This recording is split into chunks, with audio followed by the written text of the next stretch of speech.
With fun traveling in Japan, I hope you enjoy my trip together. I like to tour around the castle. I went to Nagoya Castle. Tokugawa Ieyasu, who had been victorious at the Battle of Sekigahara, decided to build Nagoya Castle. The great pattern of the new towns became the model from modern Nagoya. In 1610, Tokugawa Ieyasu ordered the construction of Nagoya Castle. He ordered 20 daimyos ruled from western Japan to build the stone walls. This is called the Public Works Project.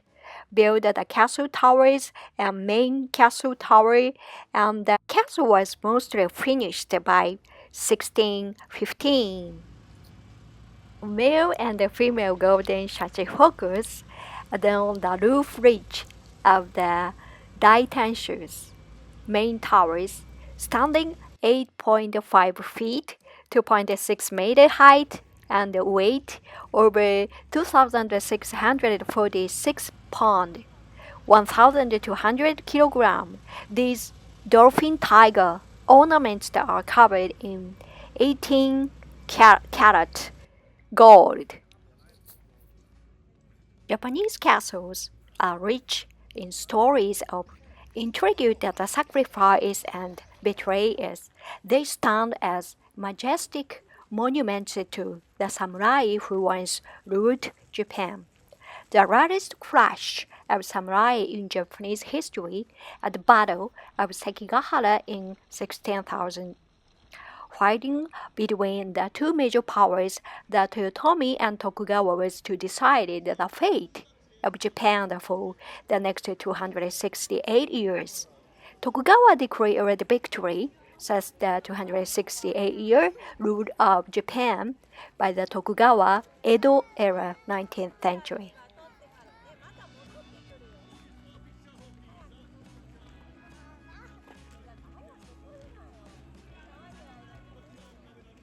The side on which a samurai chooses to fight would determine his fate and that of his family for generations to come.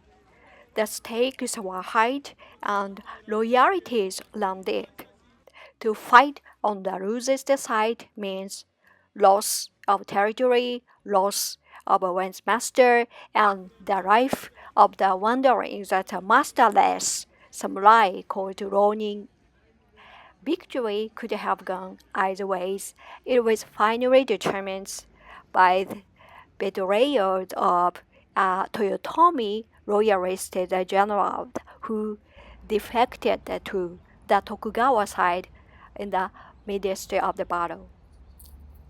Nagoya was the last castle to be built on the order of Tokugawa years. Situated on flat-land site, the castle lacked height and topography for its defense. Significant fortifications were thus built to thwart enemy attacks.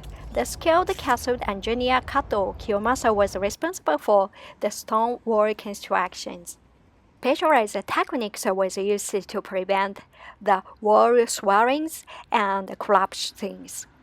It was the largest tension in Japan with the biggest floor area. Nagoya Castle relies on its size rather than beauty to impress. Its only concessions to decoration are the two huge gold shachihoku on the roof ridges.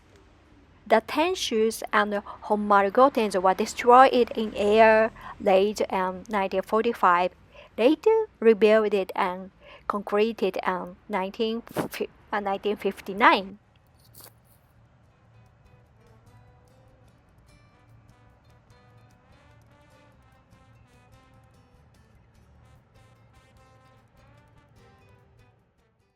Nature is at the heart of traditional life in Japan, just as it is the foundation for architecture of homes and construction materials of traditional Japanese buildings.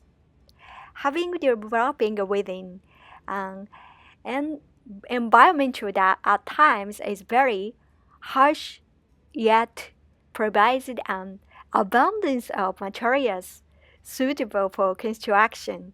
Traditional architectures of Japan is an expression fundamental concept of Japanese culture.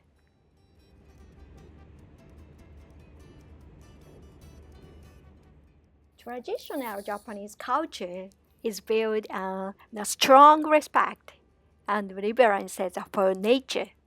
Despite the constant threat of natural perils such as earthquakes, typhoons, and volcanic eruptions, Japanese culture did not develop a hostile stance towards nature. Instead, a fundamental differences and awe for the power of natures underlies the relationship of humankind and nature in Japan. Rather than fighting the nature, Japanese culture embraces the beauty and wonder of nature as well as its overwhelming power and severity. Humankind is understood as one of many species of living creatures and the natural world, part of nature, never separated from it. This idea that humankind cannot be separated from nature lies at the very core of Japanese beliefs.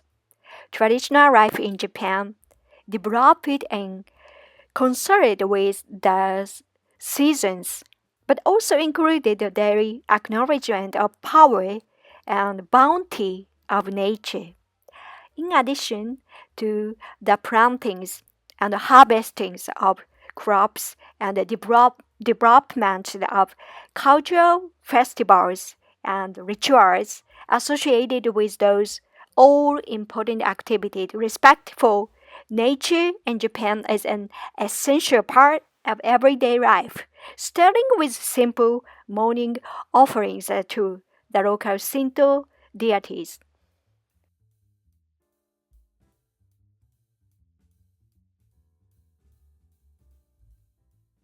A local god may reside in unusual outcroppings of rocks, and the road might be directed around the rocks to avoid the disturbance of its sacred nature.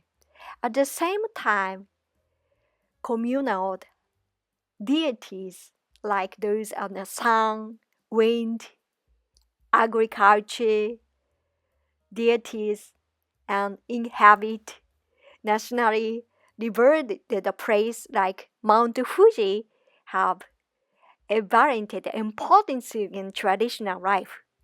The original belief is that deities live among the people without barriers and that they are not be feared but to be respected reinforces the idea that humankind and nature are inseparable. Respected for nature, that is at the basis of the Shinto religion that fit well with the teachings of Buddhism.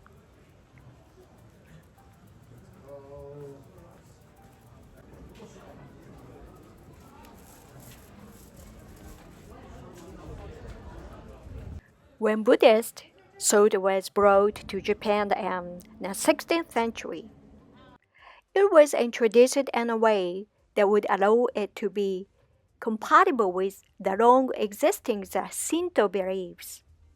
In Buddhism, like Shinto, nature is respected and human life is understood to be part of the natural cycle of all living things.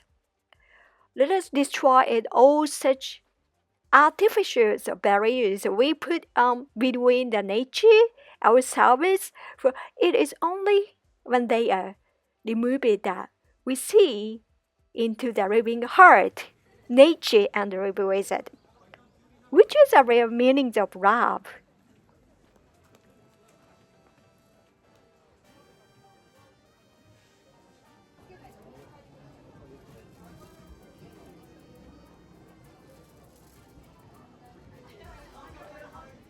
The respect for nature and the idea of human life as part of nature, as was supported by both Shinto and Buddhist beliefs.